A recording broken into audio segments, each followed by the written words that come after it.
Hello, everybody, and welcome to another edition of Inside Career Technical Education. I'm Ann Baldwin, one of the hosts of this podcast. And I'm Jim Bologa, President and CEO of PorterChester.edu and YTI Career Institute. So, Jim, I know that you travel around. You're on various panels talking about your expertise in the skilled trades and all that you do as President and CEO of both Porter and Chester Institute and YTI Career Institute. And I think you probably heard at some of these meetings, my pen keeps rolling, that you should always have a conversation starter. So I brought one today. You ready? Okay. Okay, here we go. I got to bend down for a second. All right. Ready? Yeah. I'm gonna miss this guy because I got to go into the HOV lane with him for the past couple of weeks. But this is my conversation starter. Nice. Want to hear the story behind this guy? Sure. You know what's creepy is he looks just like my son-in-law. Same Wow. haircut, same beard, same everything. Nice. So, because of COVID and because you guys have really adapted to that, especially last year, and things are getting a little bit better, but a lot of the folks in your cosmetology department have had to work on mannequin heads. So I found this guy, and I'm going to donate it to the cosmetology department because I think, as you can see, he needs a beard trim because you can't even see his lips, but he does have lips. See his lips? Nice. Okay. So I thought this would be a good conversation starter. If you don't mind, what should we call him? What's he looks like I would say he looks like a George. Okay, George. We're going to leave George here for this conversation. Are you okay with that? Yeah, we can leave him there. Yeah. I know. Unless he creeps you out. I know our cosmetology students will be very excited to work on George. George. So yeah, I like the flow too. Isn't it nice? Yeah. That's the new trend. Maybe you should try it. Yeah, maybe I will. So Yeah. we'll leave George here. So in all seriousness, I thought this would be a good opportunity to talk about how at all of your campuses you've really gone to a blended learning format, but you haven't skipped a beat. Right. No, I mean we're when the pandemic hit us, March 16th, 2020, we've basically pivoted, and here we are a year later, a little bit more than a year later, and it's predominantly lecture online, and it's labs on ground, and we've put a lot of policies and protocols and different techniques and strategies in place to allow us to continue to make the student experience better, especially online. So, right. We're embarking on a new sort of initiative right now to further enhance our curriculum in terms of the design of it, so it's more engaging for our students. So we're doing a lot. Isn't it interesting, though? In every problem, there's a blessing. I've always said that. And part of, I see, the blessing here is that it's also added to some more flexibility for a lot of your students, because some of these folks are coming right out of high school. Some of these folks are adult learners. You've got veterans. You've got stay-at-home moms that want to reinvent themselves and start their career now that they've got their kids kind of raised. So it increases the flexibility, does it not? Oh, absolutely. I mean, I think, for us, the pandemic created opportunity, and I think that opportunity was for folks who might not have considered going back to get educated and trained in a different area.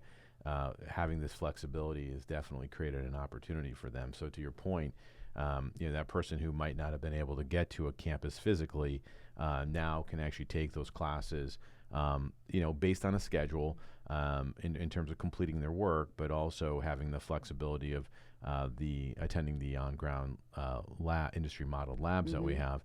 And so, I think what we're seeing is that folks are they're excited about this combination.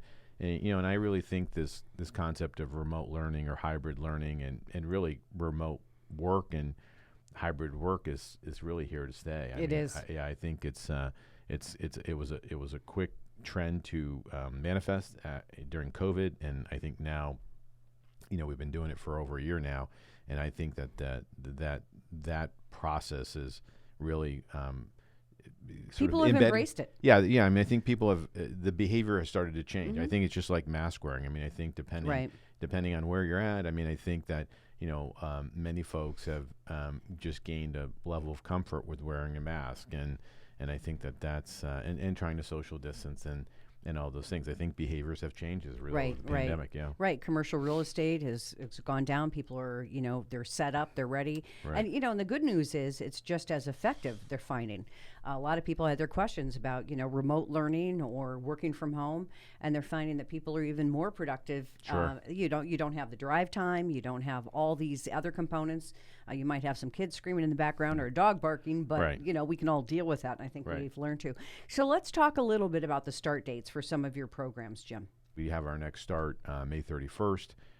Programs that are starting at that point in time are going to be our medical and dental assisting programs, our medical billing and coding, our respiratory therapy program, and our computer data management program. So those programs are all going to be starting on a 10-week term. And then we have a start on July 19th, and that really encompasses the rest of our programs. So the programs that I didn't already mention, it's going to incorporate those programs. And we then will subsequently have a start on August 16th, and that'll again be a 10-week start. So if you want more information on any of the programs that are offered by PorterChester Institute or YTI Career Institute, go to their websites, PorterChester.edu or YTI.edu. Absolutely. And, the last thing that I will say is that we are trying to make the admissions process and the enrollment process simpler. And what we are doing as students are reaching out to us, we are having them basically go into an enrollment portal, and the students are basically guided through a student enrollment journey. And again, we're just trying to make this seamless, easier opportunity for them to just go at their pace in terms of completing the information that we need, as well as completing their federal student aid ID, as well as their FAFSA. And again, we're working, in a new sort of world, being all electronic, and again, COVID's still around, so we still are waiving the application fee for the next couple of starts. So it's it's a great time to really pursue career and technical education. It really is, and I know that you've invested a lot of time, a lot of energy into making this a seamless process, and this is just the future that we're dealing with. So again, PorterChester.edu or YTI.edu. So this has been a very informative and great segment, and we want to thank you for tuning into this edition of Inside Career Technical Education. On behalf of myself, Ann Baldwin, George, and Jim Bologa. Thanks for tuning in.